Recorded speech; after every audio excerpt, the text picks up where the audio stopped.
શહેરમાં છેલ્લા કેટલાય દિવસથી પડેલા ભારે વરસાદ બાદ તાપમાનમાં ભેજ વધતા શરદી, ખાંસી અને તાવ જેવી બીમારીઓએ ફરી માથું ચક્યું છે, જેના પરિણામે સુરત સિવિલ હોસ્પિટલમાં દરરોજની સરખામણીમાં ઓપીડીમાં દર્દીઓની લાઇન વધી રહી છે।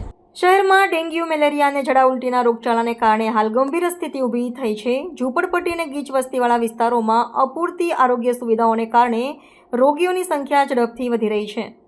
શહેરમાં તાજેતરમાં 3 લોકોના મૃત્યુ થયા છે, જેમાં પાંદેસરામાં 9 મહિનાની બાળકી, ઉધનામાં 2 વર્ષના બાળક અને લિંબાયતમાં 70 વર્ષીય વૃદ્ધનો સમાવેશ થાય છે।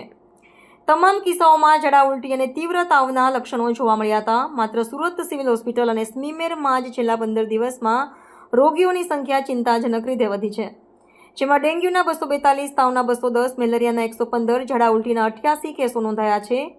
શહેરની શેરીઓમાં ખાનગી ક્લિનિક અને હોસ્પિટલ પણ દર્દીઓથી ઉભરાયું છે। નવી સિવિલ હોસ્પિટલના ઓપીડી સામાન્ય દિવસો કરતાં 50%થી વધુ દર્દીઓ નોંધાયા છે। રોગચાળાને નિયંત્રિત કરવા માટે નવી સિવિલ હોસ્પિટલના કિડની બિલ્ડિંગમાં 5મા માળ પર રાતોરાત એક વિશિષ્ટ વોર્ડ શરૂ કરવામાં આવ્યો છે। આ વોર્ડમાં ડેન્ગ્યુ, મેલેરિયા અને ઝાડા ઉલટીના રોગીઓ માટે વધારાની બેડ, દવાઓ અને ડોક્ટર, નર્સ સ્ટાફની વ્યવસ્થા કરવામાં આવી છે। નવી સિવિલ હોસ્પિટલ સુરત ખાતે જે સુરત અને આસપાસના ગ્રામ્ય વિસ્તારોમાં જે રીતે વરસાદી માહોલ અને વાતાવરણમાં પલટો છે, તે રીતે નવી સિવિલ હોસ્પિટલમાં છેલ્લા 15 દિવસથી દર્દીઓનો નોંધપાત્ર વધારો જોવા મળ્યો છે। આવા દર્દીઓ મોટાભાગે અમારા મેડિસિન અને પીડિયાટ્રિક ઓપીડીમાં આવતા હોય છે। મેડિસિન વિભાગની ઓપીડી અમારી લગભગ 800થી 850ની હોય છે, જે પૈકી 400 નવા દર્દીઓ હોય છે અને પીડિયાટ્રિક વિભાગની ઓપીડી 280થી 300ની હોય છે, જે પૈકી અમારા 150થી પોણા 200 દર્દીઓ નવા દર્દીઓ તરીકે સારવાર લેતા હોય છે। મોટાભાગના દર્દીઓમાં જે લક્ષણો જોવા મળે છે તે વાયરલ ફીવરના એટલે કે શરદી, ખાંસી, તાવના લક્ષણો જોવા મળે છે અને તેની સાથે સાથે તાવના અને મચ્છરજન્ય રોગોના અને પાણીજન્ય રોગોના લક્ષણો જોવા મળતા હોય છે। આવા દર્દીઓને ડૉક્ટર દ્વારા યોગ્ય તપાસ અને નિદાન કરાવી જરૂરી સારવાર આપવામાં આવે છે। ગંભીર બીમારીથી પીડાતા અથવા તો ગંભીર લક્ષણોવાળા દર્દીઓને અહીંયા દાખલ કરી જરૂરી સારવાર આપવામાં આવે છે।